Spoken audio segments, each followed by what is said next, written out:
Am găsit la un nou infovideo. În acest infovideo vreau să vă spun, nu știu, să vă întreb cam cu ce aș putea randa. Adică, nu știu cu ce pot să randez, pentru că Power Director-ul nu mi-a mers și nu mi-a mers, nu știu ce să fac, nu merge de fapt. Și nu știu ce să fac, dacă știți cumva, lăsați-mi în comentarii. Vreau să tai părțile negre.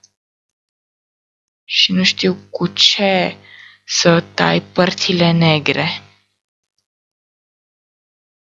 Bun, cam asta a fost infovideoul. Numai ce am terminat parcurul, adică owner Ronnie și owner Zandrei.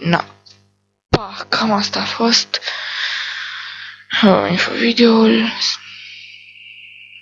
Și nu uitați să-mi scrieți în comentarii, jos în comentarii, cu ce aș putea să tai, să randez. Cam asta a fost episodul.